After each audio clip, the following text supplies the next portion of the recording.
The following is a sponsored program paid for by First Alliance Credit Union.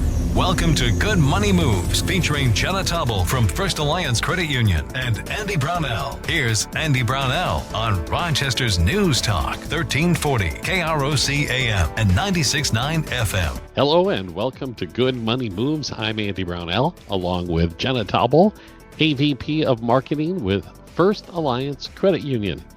Hi, Jenna. Hey, Andy. You got another guest today? Yeah, I do. I've got Kim from our mortgage department with us today. So, Kim, I'm going to turn it over to you and let you share a little bit about yourself and what you do here at the credit union. Great. Yeah. Hi, Andy. Hi, Jenna. My name's Kim. Hi. My name's Kim Ferraro, and I'm the real estate manager over at First Alliance Credit Union. I've been with the credit union for 17 years already, and my passion is helping members get into homes. So, yeah. That is a fun aspect of the job, I imagine. It's great. It's very rewarding. Awesome. Well, last week, the show was all about red flags, popular fraud scams, spotting them, avoiding them, doing what you can to not be a victim. Jenna, what's the topic this week on Good Money Moves? Yeah, today we are going to tackle some terminology when it comes to home buying and mortgages, which is why I've invited Kim here today. And that is private mortgage insurance. Sometimes you'll hear this referred to as PMI. And this is actually a component of signing on the dotted line with a mortgage that I think catches a lot of people off guard. It kind of catches them by surprise, especially if they're not putting down that recommended 20% into their home purchase. So I think it's important that we dig deep into this today, break it down, talk about what PMI is, how it works, when it's required, and most importantly, how you can maybe even avoid having to have that added to your mortgage, or how to get rid of it if you already have it on your mortgage. Certainly a must-know topic for future homeowners. Yes. Particularly first-time homeowners. So, Kim, where do we start? Yeah, so let's start with the basics. Private mortgage insurance, or PMI, like Jenna said, is a type of insurance that home buyers are typically required to pay when they're putting 20% down-ish. And I say ish because if you put more down, then you necessarily don't need it. And there's different programs for it, right? So this is just talking generally about it. Sure. The PMI, private mortgage insurance, doesn't protect the buyer necessarily. It protects the lender. But with the PMI, it does give the buyer a little bit more buying power. So let's say if you have the private mortgage insurance, you could maybe go out a longer term on your mortgage and give you a better payment, or you could possibly save some of that money down that you were going to put for new furniture or something like that. Sure. So, yeah, the PMI helps for the risk of the home value on there as well, so that if you default on the mortgage, the lender could compensate with this private mortgage insurance. And that's why lenders require you to put it if you're putting down less than the 20%. Okay. So I'll get to that later. I have more questions about this, but maybe to dive into it right now, how common is it for people to have PMI, private mortgage insurance? Yeah, it's actually very common to have, especially for first-time home buyers, because a lot of people don't have the 20% down, or they don't have all the resources built for that savings. Also, with the price of houses these days, the 20% down can be kind of hard to save for that. Mm-hmm. Yeah. Yeah. $300,000 home is going to be what, $60,000? Yeah. Yeah. It's kind of a big chunk when you're starting out at a job and saving for your first house and everything. Yeah. So it makes sense. Is PMI only for conventional loans, or does it apply to all sorts of different types of loans? Great question. So PMI is specifically for conventional loans. Other loans like FHA loans, so first-time home buyers, or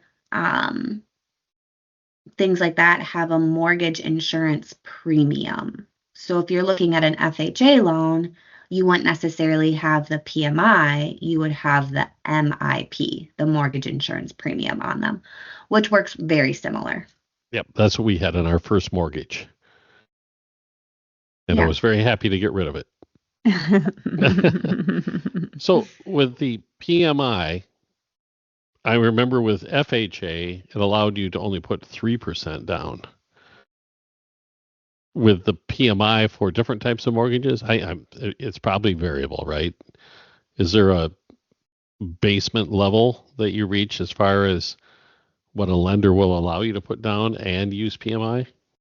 Oh, yes. It's similar to that going down to 3%, correct? Okay.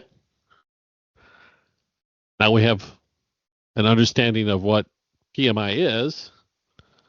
So maybe it's time to talk about exactly how it works.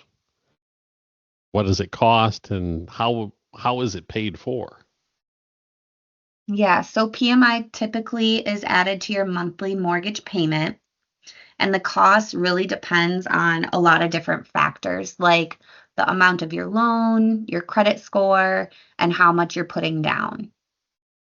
So on average, PMI can cost anywhere from 0.5% to 0.15% of your loan amount annually. So let's break that down into some numbers. So 200,000 of a loan amount, your PMI could range anywhere from $100 to $1,000 to $3,000 per year, which is about $83 to $250 added to your monthly mortgage payment. And it's usually set up as a percentage of your loan balance. So the good news is if you pay down your loan balance, that insurance goes down also each month. And if you make extra payments and pay down your loan sooner than the scheduled payment, you could reach 20% of equity in your house and then take that PMI off. And you would usually have to contact your mortgage company to do that. All right. And I can see why, if you weren't aware of this could come as a surprise to a first-time home buyer. If you're setting up your budget and you don't factor this into it, and it's time to close on the loan, you're going to go, what? Yeah. And it happened to me for sure when I bought my house. I don't even know how many, like 13, 14 years ago, I was a first-time home buyer and I went in and trying to sign on the dotted line and like, yep, and here's your cost of your private mortgage insurance. I'm like, what? So yeah, it really does catch you by surprise. And it's not a small dollar amount that gets added to that monthly payment either.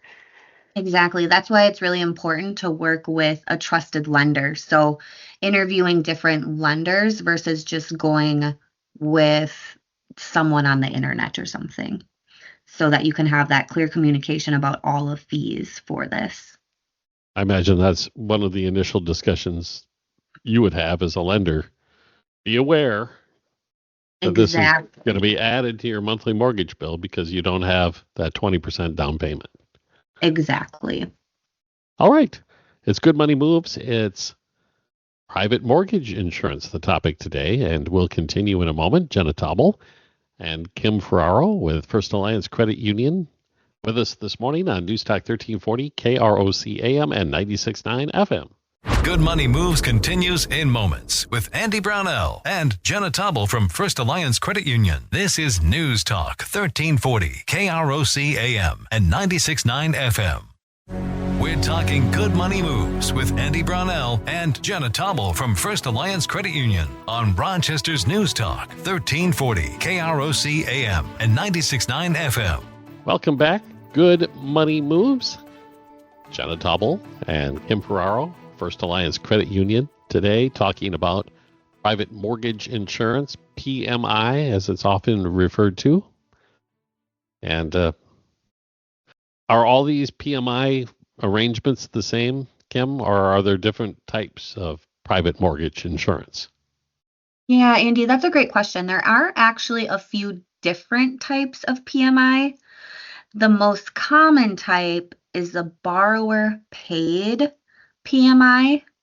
So you might see that as BPMI. And that's where the borrower pays the PMI as part of their monthly mortgage payment, like we just talked about. But there's also a lender paid PMI, and you'd see that as LPMI. And that's when the lender would cover the cost of the PMI upfront, but exchange, the borrower would pay a higher interest rate on the loan.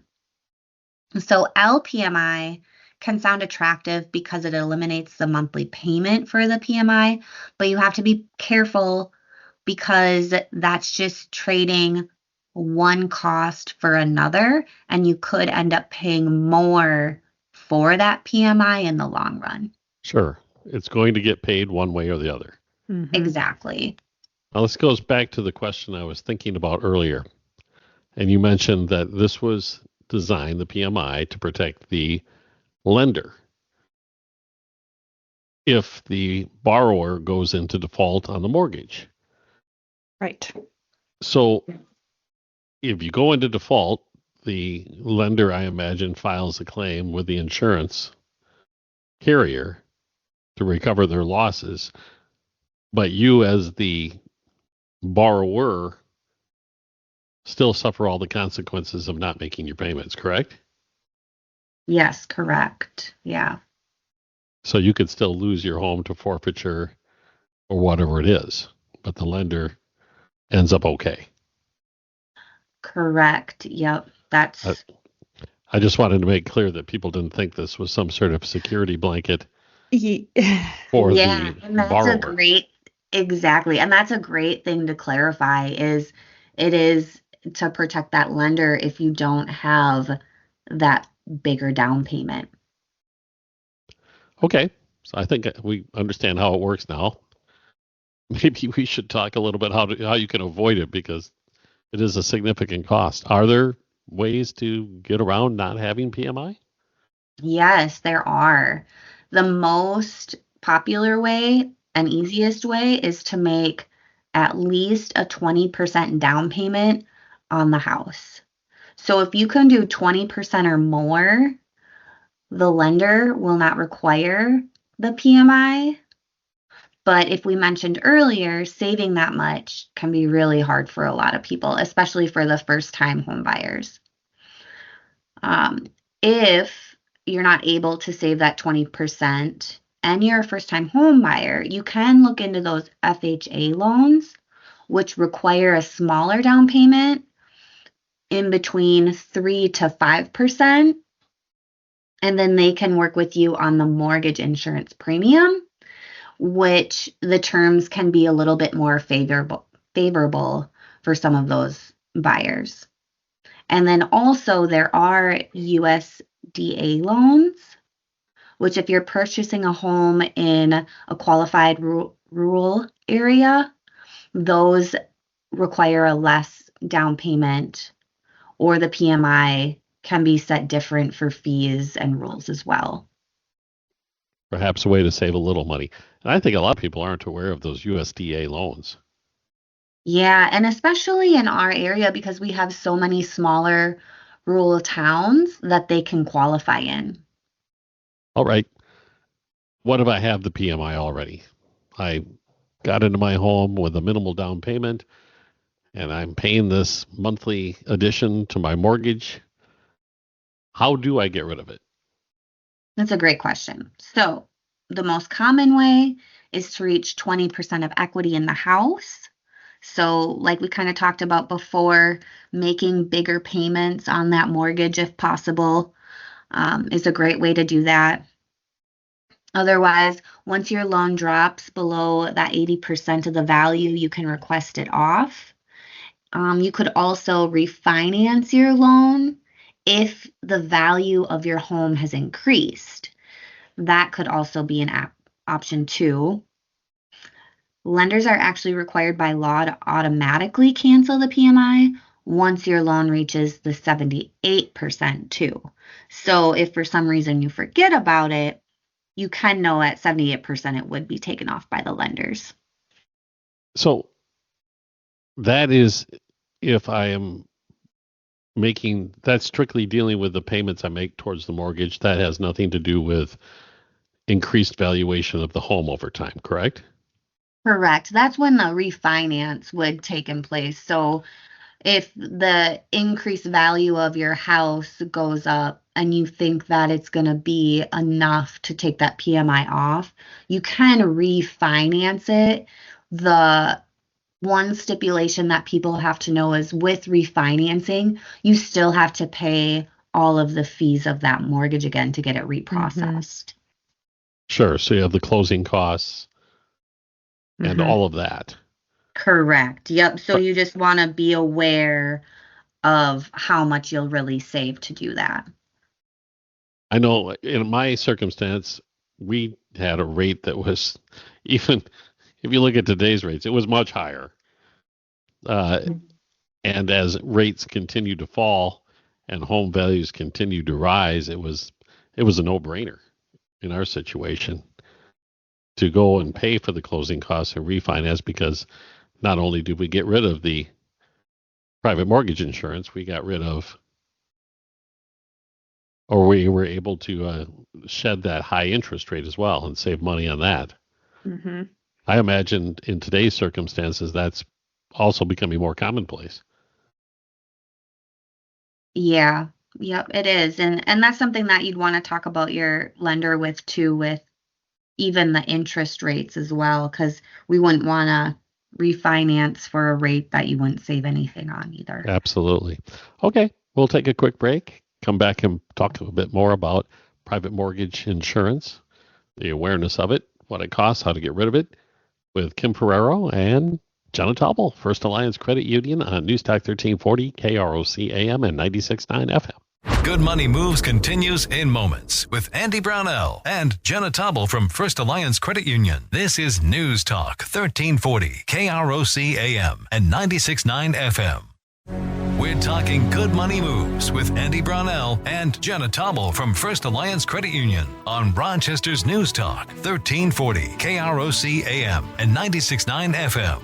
It's Good Money Moves. I'm Andy Brownell, today with Jenna Taubel, of course, and Kim Ferrero with First Alliance Credit Union, and we have been learning about private mortgage insurance, or PMI.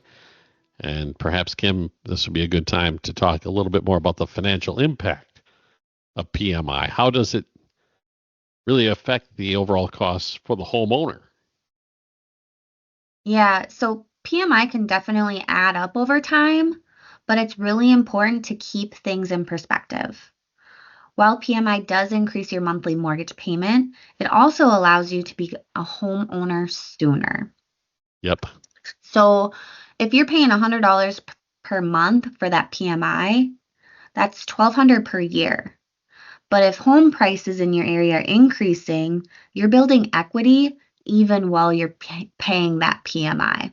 So something we talked about way earlier in this was PMI isn't always a negative thing. It can be positive and help you get into that house sooner. Absolutely. I know that was my experience. And if we had to wait to get a 20% down payment, it would have delayed the process for at least a few years, probably. Yeah. Exactly. And that equity we got during those 3 years was incredible. Yeah. And the way that it's hard to save that much money. I mean, I know a lot of people can't save 20% down when they're looking at a house that's $300,000 or $400,000 with the way things are going right now in our market. And if you're a first-time buyer and you're paying rent at the same time, it really makes it difficult. Agreed. Okay, so what you're saying, in many cases, it could be well worth it to pay for the PMI to get into that home sooner and take advantage of the wealth building aspects of owning a home. Correct. All right, Kim, how about comparing the different loan options? How do you decide whether it's worth it to pay the PMI or whether you should wait and actually get that money for the down payment, the larger down payment? Yeah, so it really comes down to your personal financial situation. Every situation is different, and every person who's buying has different financial goals, right? If you want to wait to save that 20% down, it could take a couple years. And in the meantime, if you're renting, you're not really building any equity. So with that PMI, you can get into a home sooner. While you're paying that PMI, you're also building the equity and benefiting from the home price appreciation. So the value that your house builds over time.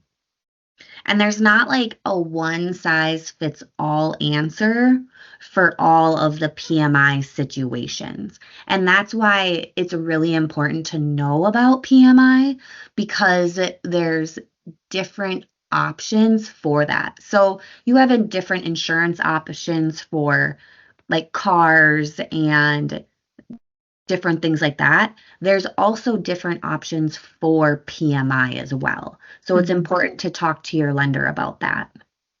That was my final question for you, or statement perhaps. Probably the most important message we could take away from the conversation today is go speak to a lender and educate yourself about the different options and what the impact will be for you. Exactly. And just remember too, that PMI isn't a forever thing on your mortgage, and it'll help you. So a lot of people have that negative stigma to it, and it's not always a negative thing. Right, especially in a marketplace like we have seen locally with home values rising quite quickly. Yeah. Exactly. It could be very, very temporary in nature. Exactly. All right, Kim. Great information. And as usual, we've kind of just scraped the surface, and there's a ton more to learn about this and other aspects of making good money moves. Jenna, I'll throw it to you. Where can we find out more? Yes, as always, I encourage our listeners to visit our website, firstalliancecu.com. You can subscribe to our blog. We release new financial tips and advice there regularly. You can listen to past episodes of this show at firstalliancecu.com/podcast or on krocnews.com. You can also subscribe to Good Money Moves on Apple Podcasts, YouTube Music, and Spotify. And as always, I encourage you to reach out to our team at First Alliance Credit Union. We are here to help you start making good money moves today. That is First Alliance Credit Union, federally insured by NCUA and an equal housing lender. Kim, thanks so much for taking time to educate us about private mortgage insurance. Yeah, thank you for having me. It was a pleasure. Well, have you back again, I'm sure, in the future. Jenna, thank you again. Yeah, of course. And we'll chat again next week with more good money moves here at Newstalk 1340, KROC AM, and 96.9 FM.